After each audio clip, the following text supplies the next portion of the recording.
Guys, നമ്മളിപ്പോൾ നേരെ പോകുന്നത് ഓണം ഷോപ്പിങ്ങിനായിട്ടാണ്. നമ്മുടെ കസിൻസിനും റിലേറ്റീവ്സിനും പിന്നെ നമുക്കും ഓണത്തിനായിട്ടുള്ള ഡ്രസ്സൊക്കെ എടുക്കണം. അതിനായിട്ട് ഞാനും അനീഷിൻ്റെ അച്ഛനും അമ്മയും കൂടിയിട്ടാണ് പോകുന്നത്. നമ്മൾ നേരെ തൃശ്ശൂരിൽ നിന്ന് ഓലൻ എന്ന് പറയുന്ന റെസ്റ്റോറൻറ്റിൽ നിന്ന് ഫുഡൊക്കെ അടിച്ച ശേഷം ആട്ടോ ഇതാ പോകുന്ന വഴിക്കാണ് ഈ കാണുന്ന മെട്രോപൊളിറ്റൻ ഹോസ്പിറ്റൽ കാണുന്നത്. ഇവിടെയാണ് അനീഷ് ജനിച്ചത്. അനീഷിൻ്റെ അമ്മ അന്നത്തെ ദിവസം ചക്ക കഴിച്ചിട്ടുണ്ടായിരുന്നു. ചക്ക കഴിച്ചിട്ട് വയറുവേദന എടുക്കാമെന്നാണ് അമ്മ കരുതിയത് അത്രേ. പക്ഷെ കുറേ കഴിഞ്ഞപ്പോഴാണ് മനസ്സിലായത് അത് പ്രസവ വേദനയായിരുന്നു എന്ന്. അപ്പോൾ ഞാനെപ്പോഴും കളിയാക്കും, ചക്ക കഴിച്ച അമ്മ പ്രസവിച്ചതാണ് അനീഷിനെ എന്ന്. ആ തമാശയൊക്കെ പറഞ്ഞതാ ഞങ്ങൾ നേരെ പോയത് സുഡിയോയിലേക്കാണ്. സുഡിയോ എനിക്ക് ഭയങ്കര ഇഷ്ടപ്പെട്ടൊരു സ്ഥലമാണ് ഷോപ്പ് ചെയ്യാനായിട്ട്. കാര്യം അഫോർഡബിൾ റേറ്റ്സിൽ നല്ല കളക്ഷൻസ് ഉള്ളൊരു സ്ഥലമാണ്. നമ്മൾ നമ്മുടെ കസിൻസിനും റിലേറ്റീവ്സിനായിട്ടുള്ള കുറച്ച് ഷോപ്പിംഗ് ഒക്കെ നടത്തി പിന്നെ അനീഷിനുള്ള കുറച്ച് കാഷ്വൽസും അതേപോലെ ഓഫീസ് വെയർ ഡ്രസ്സൊക്കെ നോക്കി നമ്മൾ നേരെ പോയത് ആമ്പല്ലൂരുള്ള ന്യൂ ഷോപ്പയിലേക്കാണ്. ഈ ഒരു കട എന്നെ പരിചയപ്പെടുത്തി തന്നത് അനീഷിനെ ചിറ്റയാണ്. പിന്നെ തൊട്ട് ഞാൻ എപ്പോൾ വന്നാലും ഇവിടെ കയറാതെ പോവാറില്ല. എനിക്ക് പോകാൻ ഭയങ്കര ഇഷ്ടമുള്ളൊരു കടയാണ് ഈ ന്യൂ ഷോപ്പ. കാര്യം തന്നെ ഈ പറഞ്ഞ പോലെ നമുക്ക് അഫോർഡബിൾ റേറ്റ്സിൽ നല്ല നല്ല ഐറ്റംസ് കിട്ടുന്ന ഒരു ഷോപ്പാണ്. അത് കഴിഞ്ഞ് നമ്മൾ ഷോപ്പിംഗ് ഒക്കെ തീർത്ത് വന്ന വഴിക്ക് കുറച്ച് പൂക്കളും വെജിറ്റബിൾസും ഒക്കെ വാങ്ങിച്ചിട്ടുണ്ട്. പിറ്റേ ദിവസം ഉത്രാടവും അതിൻ്റെ പിറ്റേ ദിവസം തിരുവോണത്തിനായിട്ടുള്ള പ്രിപ്പറേഷനായിട്ട് വാങ്ങിച്ച സാധനങ്ങളെല്ലാം നിരത്തി വെച്ചിട്ടുണ്ട്. അത്യാവശ്യം നമ്മൾ നല്ല രീതിയിലൊരു ഷോപ്പിംഗ് ഒക്കെ കഴിഞ്ഞിട്ടുണ്ടായിരുന്നു കേട്ടോ guys. Hello guys, happy Uthradam. അങ്ങനെ ഇന്ന് ഉത്രാട പാച്ചിലിനായിട്ട് ഇറങ്ങിയിരിക്കുകയാണ് ഞാനും അനീഷും. ഇപ്പോൾ നമ്മൾ തൃശ്ശൂർക്ക് പോയിക്കൊണ്ടിരിക്കുകയാണ്. നമുക്ക് ഇന്ന് ലാസ്റ്റ് മിനിറ്റ് കുറച്ച് ഷോപ്പിംഗ് ഒക്കെ ഉണ്ട് ബാക്കി, അതൊക്കെ വാങ്ങിക്കണം. പിന്നെ കുറച്ച് പൂക്കളൊക്കെ വാങ്ങിക്കാനുണ്ട്, നാളത്തേക്ക് അതൊക്കെ വാങ്ങിക്കണം. 1-2 വീടുകളിൽ പോകാനുണ്ട്, അതൊക്കെ പോകണം. അപ്പോൾ ഞാനും അനീഷും കൂടി ഇറങ്ങിയിട്ടുണ്ട്. So let's go to Thrissur and come back അല്ലേ? എന്താണ് പറയാനുള്ളത് ഓണത്തിനെ കുറിച്ചിട്ട്? ഓണം വൈബ് എങ്ങനെയുണ്ട് ഇവിടെ നോക്കി പറ. അത് വീഡിയോയിൽ കണ്ടാൽ മതിയല്ലോ, പിന്നെ വേറെന്താണ്? എല്ലാവരും പറയുന്ന അനീഷിന് ഭയങ്കര ചമ്മലാണ്, അനീഷിന് താല്പര്യം ഇല്ലാണ്ടാണ് വീഡിയോയിൽ വരുന്നേ എന്നൊക്കെ പറയുന്നുണ്ട്. എന്താണ് അതിനെ കുറിച്ച് പറയാനായിട്ടുള്ളത്? താല്പര്യക്കുറവൊന്നുമില്ല, ഇടയ്ക്ക് കൂടാന്നല്ലാണ്ട്. ഞാൻ പരമാവധി വണ്ടി ഓടിക്കുന്ന സമയത്താണ് ഈ ബ്ലോഗുകൾ ചെയ്യണത്. അപ്പൊ എനിക്കത് ആ സമയത്തൊന്നും എനിക്കങ്ങനെ സംസാരിക്കാനൊന്നും പറ്റില്ല. അത്രേ ഉള്ളൂ ഗൈസ്. ഓക്കെ, അപ്പോൾ കാഴ്ചകൾ നിങ്ങൾ കാണും.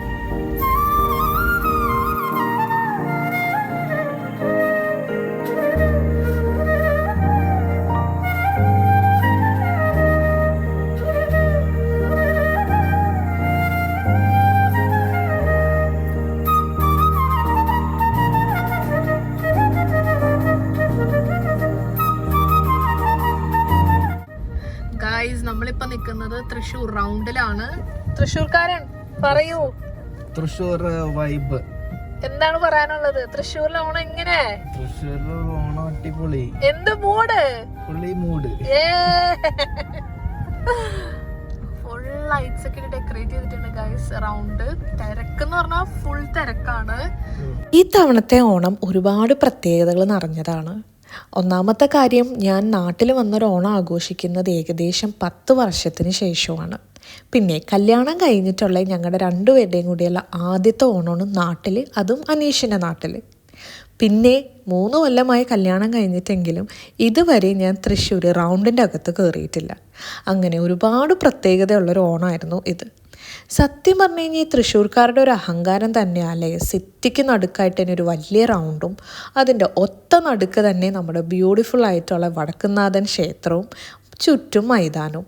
ഇതിൻ്റെ ഉള്ളിൽ കൂടി നടക്കുമ്പോൾ തന്നെ വേറെ ഒരു ഫീലിംഗ് ആണ്. ഒത്തിരി എനിക്കിഷ്ടമായി. ഈ തവണ അതിനുള്ള ഭാഗ്യം എനിക്ക് കിട്ടി.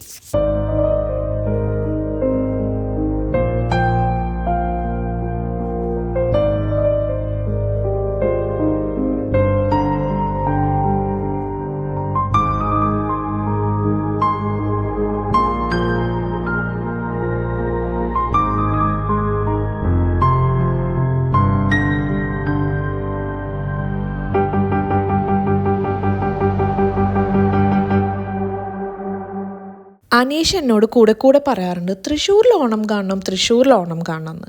ഈ തവണ തൃശ്ശൂർ വരാനും തൃശ്ശൂരിലെ ഓണവും വൈബും ഒക്കെ എൻജോയ് ചെയ്യാനും എനിക്കും പറ്റി. ഞങ്ങൾ നേരെ റൗണ്ടിൻ്റെ അകത്തേക്ക് കയറി അവിടുത്തെ ഓണം ഷോപ്പിംഗ് മേള കാണാനായിട്ട്. നേരെ ചെന്ന് തന്നെ ചട്ടിയും കലത്തിൻ്റെ മുന്നിലേക്കാണ്. എനിക്കാണെങ്കിൽ ഈ മൺചട്ടികളൊക്കെ കാണുമ്പോഴേക്കും വാങ്ങിച്ച് കൂട്ടാനായിട്ടുള്ളൊരു ത്വരയുണ്ട്. പിന്നെ അനീഷ് ഈ തവണ ഒന്നും പറഞ്ഞിരുന്നില്ല, എന്നെ അയച്ചു വിട്ടിരുന്നു ഇഷ്ടമുള്ള എല്ലാം വാങ്ങിച്ചോ പറഞ്ഞിട്ട്. അതുകൊണ്ട് തന്നെ നേരെ ചെന്നിട്ട് ചേച്ചിയോട് ബാർഗെയിൻ ചെയ്തൊക്കെ നമ്മൾ 2 ചട്ടിയും പിന്നെ കയ്യിലുകളൊക്കെ വാങ്ങിച്ചിട്ടാ. അത് കഴിഞ്ഞ ശേഷം നേരെ പോയൊരു കപ്പലണ്ടി വാങ്ങിച്ച് ഞങ്ങൾ കഴിച്ചുകൊണ്ട് ഒരറ്റത്തുനിന്ന് മറ്റേ അറ്റം വരെ നടന്ന് എല്ലാ കാഴ്ചകളും കാണാമായിരുന്നു കേട്ടോ. എന്തോരം കടകളും കച്ചവടക്കാരും തന്നെയായിരുന്നു. എനിക്ക് സത്യം പറഞ്ഞാൽ ഭയങ്കര എക്സൈറ്റ്മെൻ്റ് ആയിരുന്നു. കാര്യം കുറേ വർഷങ്ങൾക്ക് ശേഷമാണ് ഞാൻ ഇങ്ങനെയൊക്കെ കാണുന്നത് പോലും. അതിൻ്റെ ആ ഒരു സന്തോഷവും ഒരു ആഹ്ലാദത്തിൽ ഞാൻ എല്ലാ കടകളും കയറി ഇറങ്ങി ഇങ്ങനെ കാഴ്ചകളൊക്കെ കണ്ട് ഒത്തിരി കാണാനായിട്ടുണ്ടായിരുന്നു കേട്ടോ. പിന്നെ പ്രത്യേകിച്ച് ഓണം കൂടി ആയതുകൊണ്ട് ഒരുപാട് ആൾക്കാരുണ്ടായിരുന്നു. ഒരുപാട് ആൾക്കാരെന്ന് വെച്ചാൽ ഞാൻ തന്നെ ഭയങ്കര സർപ്രൈസ്ഡ് ആയിപ്പോയി, ഒരു ഓണത്തിൻ്റെ തലേന്ന് ഇത്ര അധികം ആൾക്കാർ പുറത്തുണ്ടോ എന്നുള്ളത്. അങ്ങനെ ഞങ്ങൾ കാഴ്ചകൾ കണ്ട് കുപ്പിവളകൾ നോക്കി, ഡ്രസ്സുകൾ നോക്കി, അങ്ങനെ ഓരോ കാഴ്ചകളൊക്കെ കണ്ട് നടന്നു. ഇനിയിപ്പോൾ ഞാൻ അധികം സംസാരിച്ച് ബോറടിപ്പിക്കേണ്ട ഒരു മ്യൂസിക് ഇട്ട് നിങ്ങളെയും കാണിച്ചു തരാം.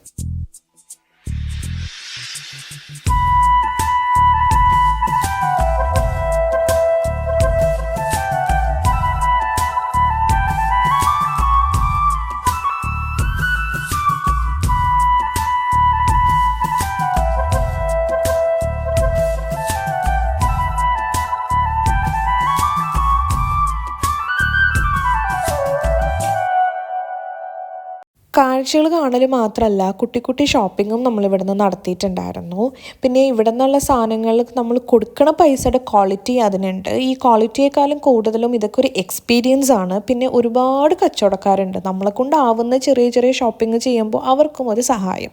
പിന്നെ ഇവിടെ വെച്ച് നമ്മൾ അനീഷിൻ്റെ കസിൻസിനെ കണ്ടിട്ടുണ്ടായിരുന്നു. അനീഷിൻ്റെ അച്ഛൻ്റെ പെങ്ങളും ഫാമിലിയും ഒക്കെ ഉണ്ടായിരുന്നു. അവരൊക്കെ ഞാൻ പേടിപ്പിച്ച് വ്ളോഗിൽ വരുത്തിയിട്ടുണ്ട് ഗൈസ്.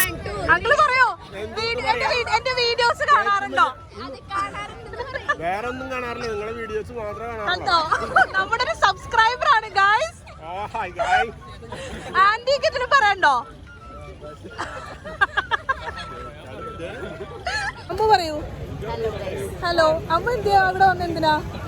കപ്പലണ്ടി ഞങ്ങള് അതെ ഇവര് പൂ വാങ്ങിക്കാൻ വന്നതാ, അമ്മ കപ്പലണ്ടി കഴിക്കാൻ വന്നതാ. എന്റെ വീഡിയോസ് കാണാറുണ്ടോ? എങ്ങനെയുണ്ട്? സബ്സ്ക്രൈബ് ചെയ്യാൻ പറ അവരോട്. ഷെയർ ചെയ്യാം, ഇത്രേ ഉള്ളൂ.